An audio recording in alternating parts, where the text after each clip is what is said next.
Oke, assalamualaikum warahmatullahi wabarakatuh. Selamat sore, Selasa tanggal 2 Maret tahun 2021 ya kawan-kawan. Ini sudah sekitar jam 17.40 waktu Indonesia bagian tengah. Ini admin rencananya mau ikut atau naik bis pariwisata, yang mana ini biasanya keliling Banjarmasin ya. Ini admin mau mencoba naik ya. Admin jujur belum pernah naik bis pariwisata ini. Biasanya tarifnya itu 10.000 rupiah ya, setahu admin. Ini startnya dari Taman Siring 0 km Banjarmasin.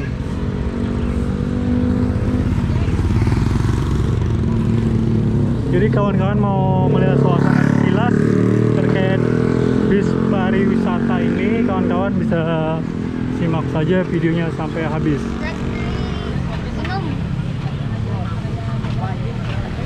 Ini di Jalan Jenderal Sudirman, Kota Banjarmasin.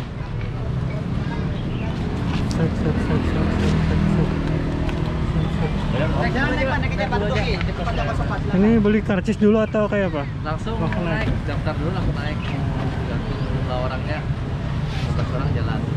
Ini rutenya kemana-mana aja, Pak? Dari sini ke Wali Kota Ikan Kelabau, Arya Barito, Masjid Sabila, Jembatan Merdeka, Ayani, Gatot Subroto, Sultan Adam, Pengadilan Jatullah, sampai Kaitangi, Espaman. Balik lagi sini lah. Oke. Jadi tarifnya 10.000 rupiah. Oke, jadi buat kawan-kawan, inilah suasana terkini di Siring 0 km Kota Banjarmasin. Ini bis baja jalanan kalau tidak salah ya. Ini lagi menunggu penumpangnya untuk naik masuk ke area sini. Jadi admin rencana mau ikut melihat suasana di Kota Banjarmasin naik bis wisata ini.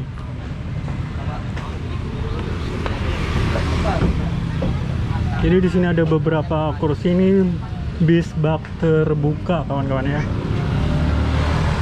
Ini posisinya persis di Siring 0 km Banjarmasin. Jadi buat kawan-kawan simak saja videonya di kelanjutannya lah.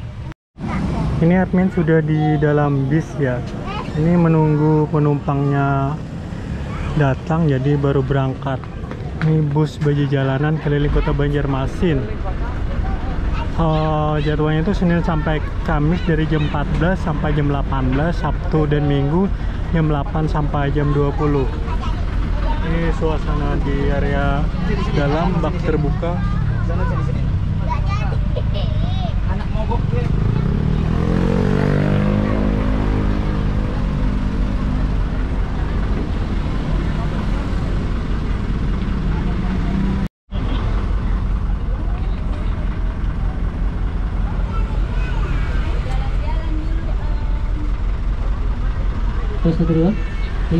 Assalamualaikum warahmatullahi wabarakatuh. Selamat sore menjelang malam. Salam sejahtera buat Bapak Ibu dan adik-adik semua yang berbahagia. Selamat datang di bis pariwisata Dinas Provinsi Kalimantan Selatan, bis perjalanan Kota Banjarmasin. Bisa 1 jam ke depan nanti kita akan jalan-jalan menikmati suasana sore hari menjelang malam di Kota Banjarmasin. Sebelumnya saya himbau dulu kepada Bapak Ibu yang membawa tolong dijaga keselamatannya, jangan sampai nanti di saat bis sedang berjalan anaknya jalan-jalan bis ya, tetap duduk manis ya, jangan sampai anggota badannya keluar jauh dari badan bis ya, tolong, dan maskernya tetap dipakai, dan juga jangan sampai anggota badannya keluar jauh ya, tangan ataupun anggota badan seperti kepala keluar, tengok kiri kanan jangan sampai ya, berbahaya buat keselamatan kita semua. Selanjutnya saya perkenalkan dulu, nama saya Suhaimi. Saya dari HPI, Himpunan Pemandu Wisata atau Pramu Wisata Provinsi Kalimantan Selatan, yang akan mendampingi perjalanan Bapak Ibu dan adik semua kurang lebih 1 jam ke depan ya. Mudah-mudahan berjalan lancar dan bisa menghibur suasana hati Bapak Ibu semua. Ya, mudah-mudahan. Nah, kalau di seberang itu Siring ya, walaupun agak sedikit untuk yang agak jelas kita, mudah-mudahan tidak mengganggu kenyamanan kita selama perjalanan kita di malam hari ini. Oke Bapak Ibu, saudara yang berbahagia, sekarang kita memasuki kawasan Jalan Jenderal Sudirman ya. Tepatnya di Jalan Jenderal Masjid Raya Sabilul Muhtadin. Masjid Raya Sabilul Muhtadin ini dibangun pada tahun 1975 dan bisa digunakan pada tahun 1979. Dibangun di atas tanah kurang lebih 100.000 meter persegi ya, juga atau sekitar 10 hektar. Dibangun di bekas dahulunya bekas sebuah benteng Belanda ya, atau bekas tempat tinggal para serdadu Belanda di masa Belanda menguasai Kota Banjarmasin. Jadi salah satu tempat yang dahulu merupakan tempat tinggal ataupun kekuasaan Belanda di Banjarmasin. Jadi dari depan kantor gubernur lama ya, gubernur bekas kantor gubernur lama dekat 0 km sampai kawasan Tidak Sudirman seperti ini, terus Kampung Mangkurat sampai RI Marta Dinata. Terus banyak dulunya merupakan kebanyakan di tempat tinggal di orang-orang Belanda ya. Jadi beberapa titik-titik di Kota Banjarmasin yang tempat strategisnya itu banyak sekali dihuni orang-orang Belanda. Karena kawasan apalagi kawasan sebelah sini, kawasan barat Kota Banjarmasin itu sudah sejak Sultan Adam sudah dikuasai oleh Belanda ya. Jadi sebagian seberang sana yang dikuasai oleh masyarakat Sultan Banjar, dan kawasan barat sudah lama dikuasai oleh Belanda. Hanya kawasan ini banyak dihuni orang-orang Belanda, termasuk di kawasan sekarang adalah kawasan yang Lampung Mangkurat ya, kalau kita namanya Lampung Mangkurat. Namun dahulu namanya bukan Lampung Mangkurat ya, namanya dulu nama jalan ini adalah Jalan Desiden Dehanwi, nama orang Belanda yang dulu pernah memerintah atau juga pernah berkuasa di Banjarmasin. Jadi di masa lalu banyak sekali di kawasan ini dihuni orang-orang Belanda atau orang-orang berkulit putih, karena merupakan kawasan pusat pemerintahan ya, untuk perkampungan orang-orang Belanda yang tinggal di Banjarmasin. Namun pada tahun 1942 setelah kedatangan Jepang ke Banjarmasin, kebanyakan bangunan-bangunan milik Belanda ataupun orang-orang dari Eropa itu banyak dibakar oleh Belanda sendiri ya. Sebelum mereka meninggalkan Banjarmasin, mereka membakar sebagian besar ya perkampungan Belanda, bahkan benteng atas ya yang sekarang menjadi perkampungan jadi Masjid Raya Sambil Tadin itu banyak dibakar oleh Belanda. Bahkan beberapa senjata-senjata Belanda itu dibenamkan di tanah agar tidak bisa digunakan Jepang di saat Jepang memasuki Kota Banjarmasin. Bahkan jembatan sekarang namanya jembatan Ahmad Yani, dulu jembatannya kayu ya, di masa itu di masa Belanda namanya jembatan Kuin, sekarang namanya jembatan Dewi atau jembatan itu dulu dihancurkan oleh Belanda agar orang Jepang saat datang nanti tidak bisa nyebrang ke sini. Itu salah satu taktik Belanda dalam mempertahankan kawasan mereka di Banjarmasin. Namun pada tahun 1942 akhirnya Belanda Jepang sampai ke Banjarmasin dan bisa berkuasa di Banjarmasin sampai 1945 ya. Menolak Belanda akhirnya kembali lagi berkuasa di Banjarmasin dari 45 sampai 49. Jadi Belanda sempat sudah pernah daerah ini kuasai beberapa ya penguasa, termasuk ke Belanda. Bahkan Inggris pun pernah berkuasa di daerah Banjarmasin termasuk Nusantara. Jadi Inggris pernah mengambil alih kekuasaan Belanda di tahun 1800 antara tahun 1911 ya sampai 1817. Itu Belanda pernah menguasai Nusantara termasuk Kalimantan.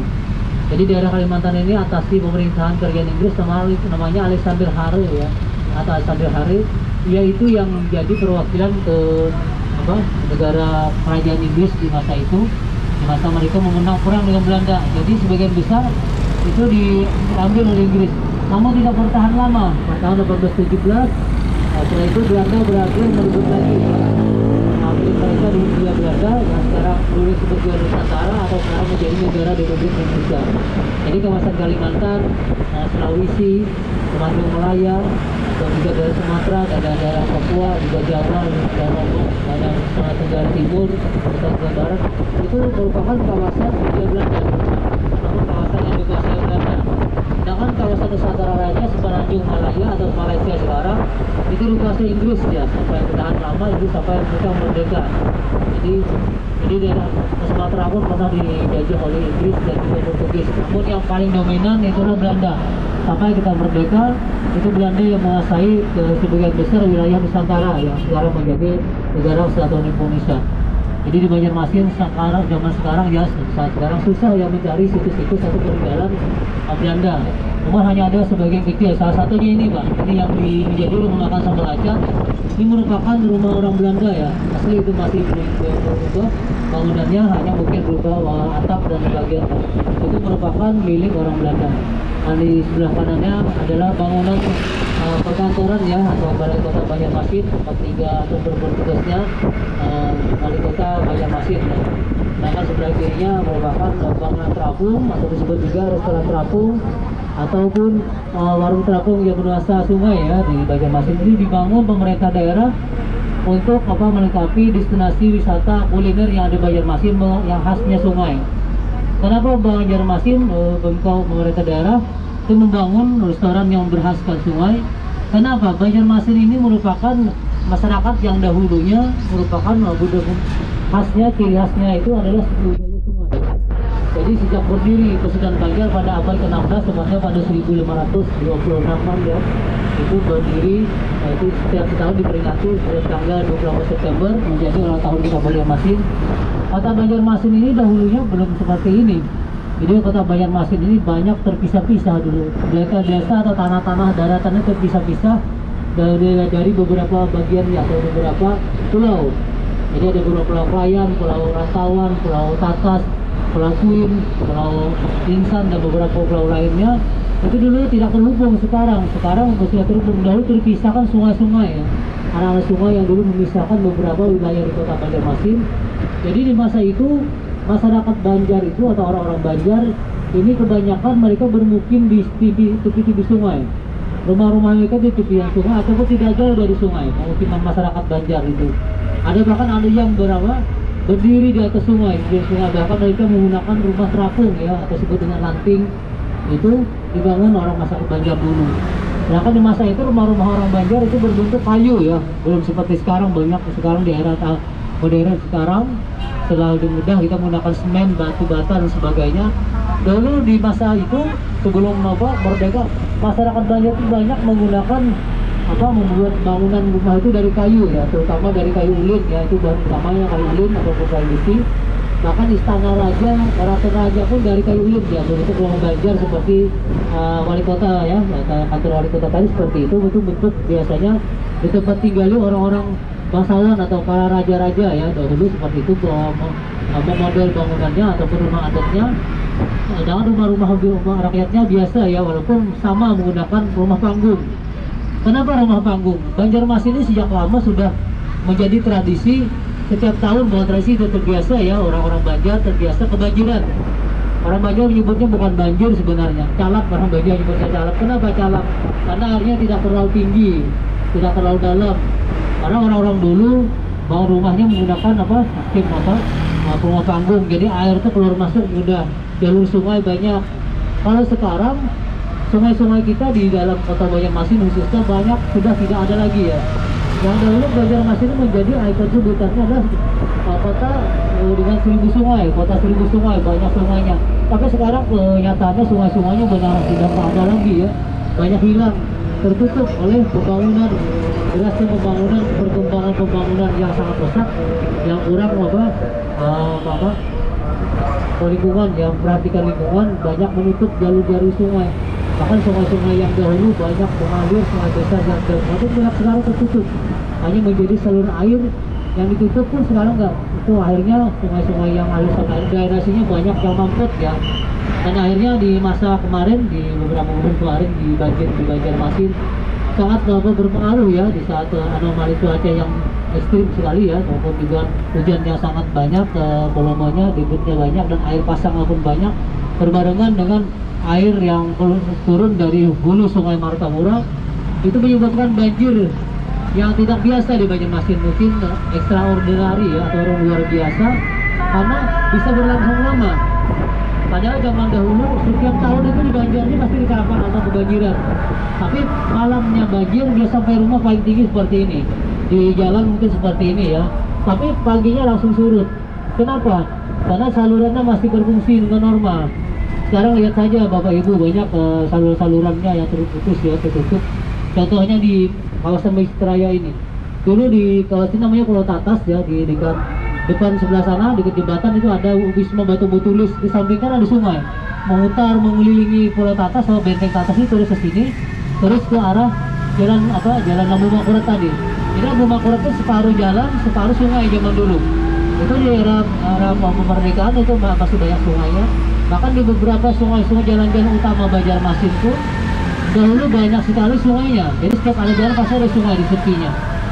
Tapi karena berkembang pesatnya ya transportasi di Banjarmasin, karena makin banyaknya moda transport, akhirnya jalan diperlebar, sungainya tidak digunakan lagi, hanya ditutup ya, hanya sebagian berkecil-kecil dan menyebabkan berkurangnya resapan air ataupun jalur keluar masuk air yang menuju sungai seperti ini.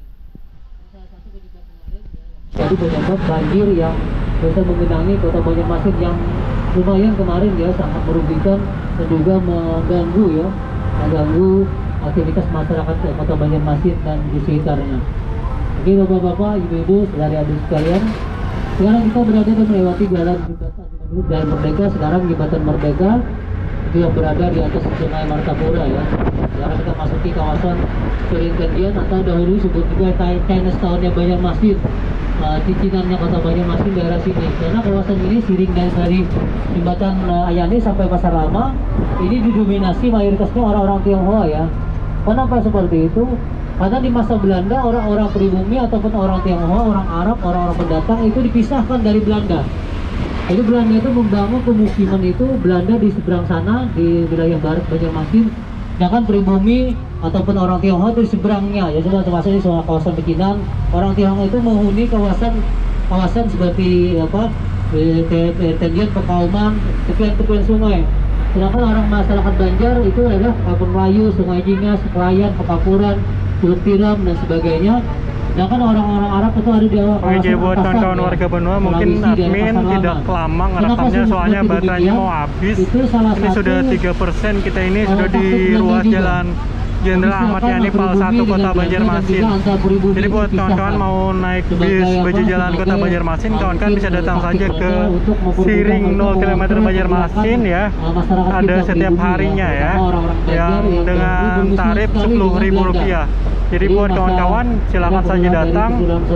Admin tidak banyak bicara soalnya di sini ada pemandu wisata di bis Bajajalanan ini. Puncaknya itu keistimewaan masyarakat Banjar dengan Belanda. Ini sudah 3% kawan-kawan ya. Di masa setelah meninggal Sultan Adam, itu tiga pemilihan antara cucu dari Sultan Adam yaitu Pangeran Tamjidillah II yang kakaknya yang tertua, sedangkan adiknya Pangeran Hidayatullah. Tapi kakaknya Tamjidillah II itu adalah anak dari Selir, sedangkan Hidayatullah anak dari Permaisuri dari anak dari Sultan Adam yaitu Muhammad Abdul Rahman atau Pangeran Muhammad Abdul Rahman. Namun Abdul Rahman itu putra mahkota yang meninggal duluan dari Sultan Adam. Selanjutnya lagi ternyata meninggal duluan dan akhirnya harus teruskan cucu.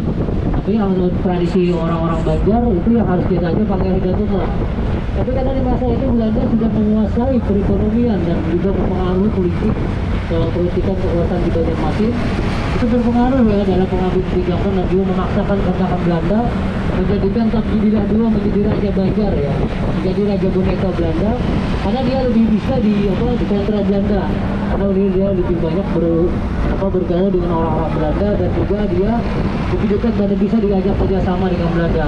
Dengan Pangeran Hidayatullah itu seorang pangeran yang lebih dekat dengan rakyat, tidak suka dengan Belanda, dengan campur tangan Belanda dan juga dengan sistem Belanda yang monopoli perdagangan di daerah Kalimantan atau di daerah Banjar masa itu. Itu terjadi akhirnya Belanda dengan kekuatan dengan pengaruhnya bisa mengangkat Tamjidillah II.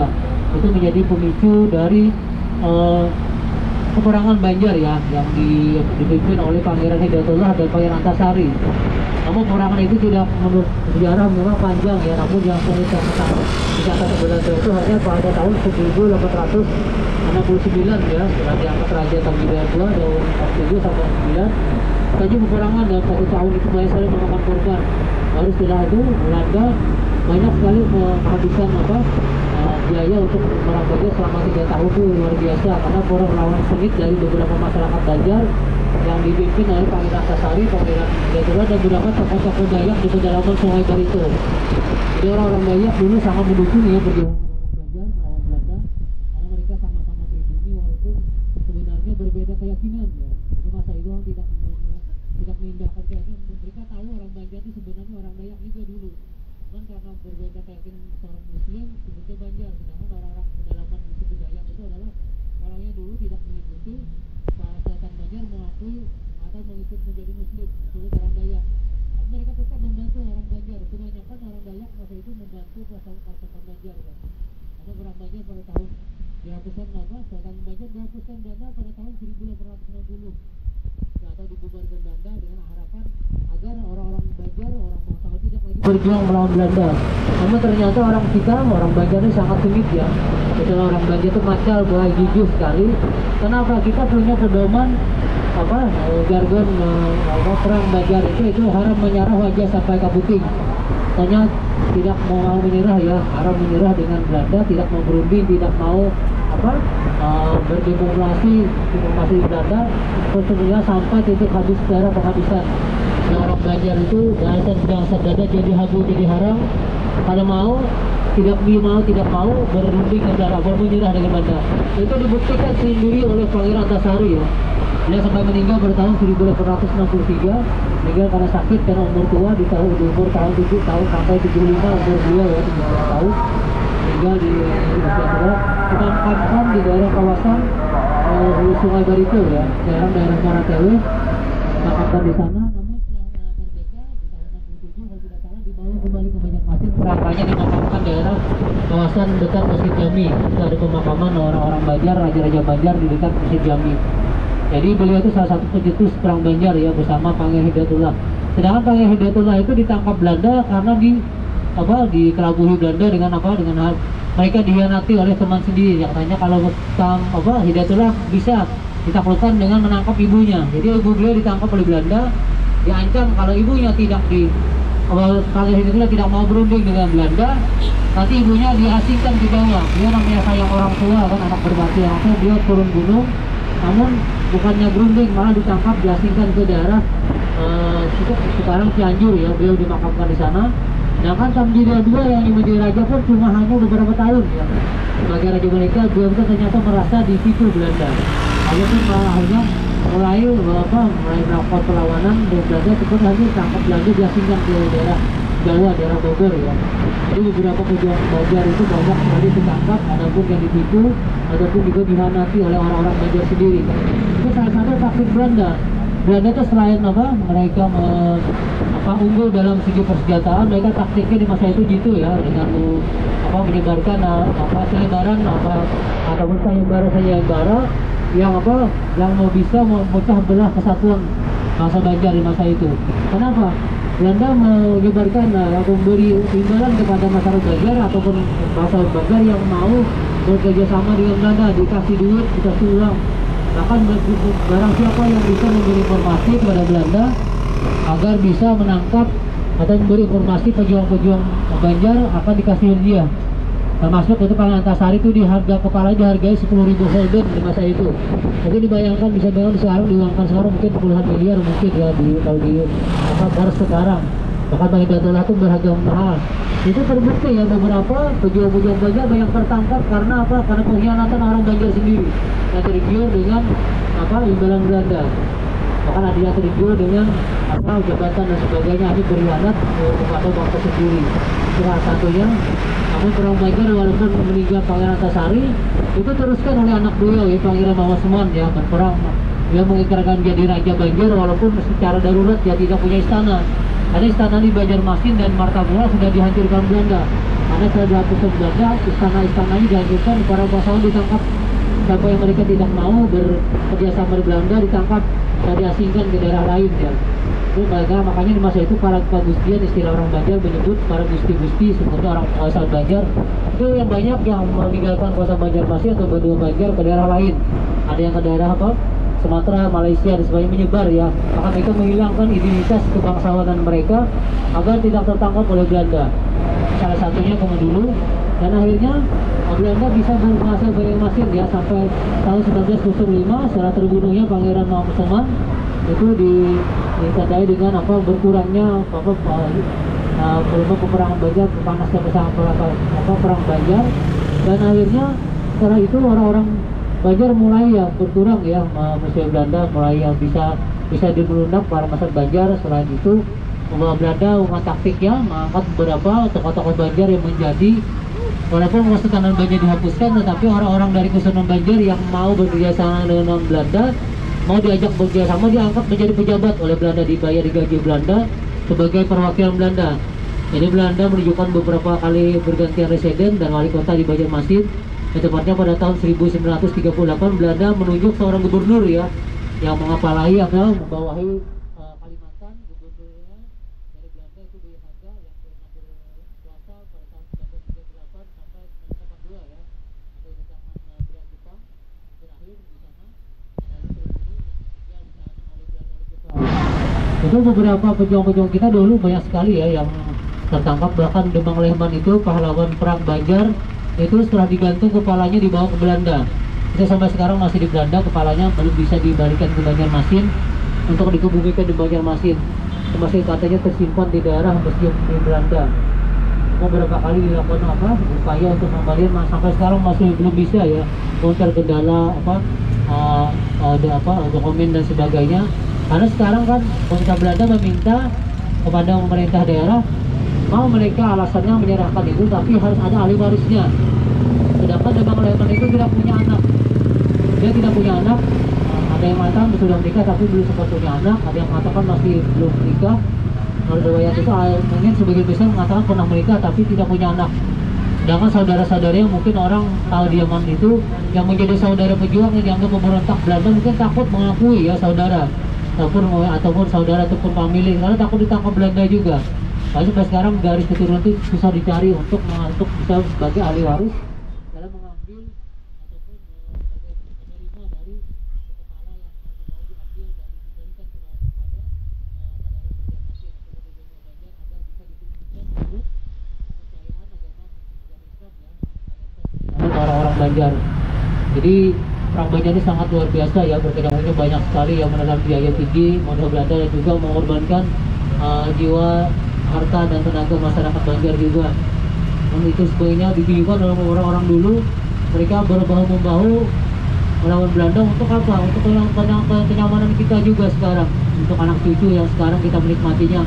Jadi tinggal kita saja yang sekarang yang tertinggal generasi penerusnya agar bisa menjaga ataupun mempertahankan ya kemerdekaan kita dengan tetap menjaga persatuan dan kesatuan masyarakat kita. Karena apa? Kalau kesatuan itu penting sekali ya. Karena tanpa persatuan kesatuan kita tidak apa-apanya ya. Orang Banjar ini sebenarnya terdiri dari beberapa suku. Jadi nama Banjar ini belum ada dulu. Sebelum ada Kesultanan Banjar belum ada yang namanya Banjar, belum ada. Dulu nama Banjar itu baru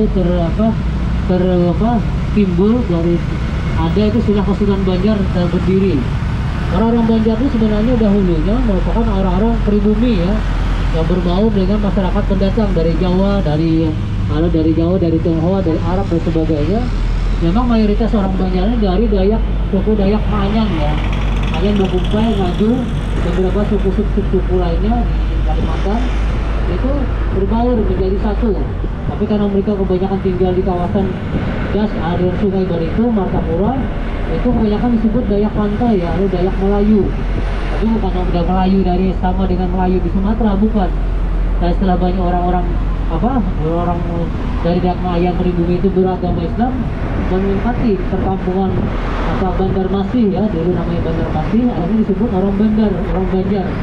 Karena perkampungannya namanya perkampung Banjar.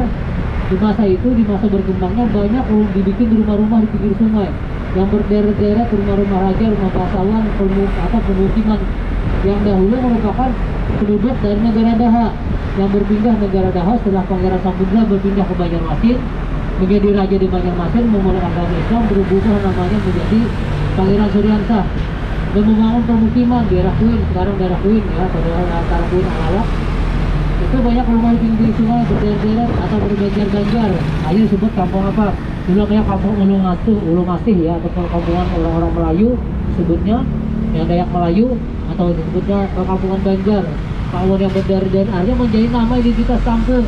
Perkampungan pada daerah yang berkembang pesat harus disebut orang-orang yang dahulu tinggal disebut orang Banjar. Dan ataupun mereka-mereka yang dulu menjadi masyarakat di bawah Sultan Banjar, disebut orang Banjar. Jadi yang namanya orang Banjar itu bukan suku sebenarnya, perpaduan beberapa suku ya, jadi beberapa berasimilasi dengan penduduk lain dari pendatang Jawa, Sumatera dan daerah-daerah. Memang mayoritasnya orang Dayak juga, rukunnya Dayak Manyang dan juga Dayak Ngaju, Bokumpai dan beberapa suku Dayak ya. Kalau daerah pegunungan Meratus sekarang sebut Dayak Bukit Meratus ya. Itu mereka dari subketurunan dari Dayak Kunan ya, sama dengan daerah kawasan Kalimantan Timur. Itu bedanya di sini di selatan Dayak Meratus, di Meratus itu mereka tidak mempunyai telinga panjang, sedangkan daerah Dayak daerah hulu sungai Kalimantan Timur, daerah hulu sungai Mahakam itu kebanyakan mereka itu di zaman dulu mempunyai telinga yang panjang ya, bahkan daerah beda.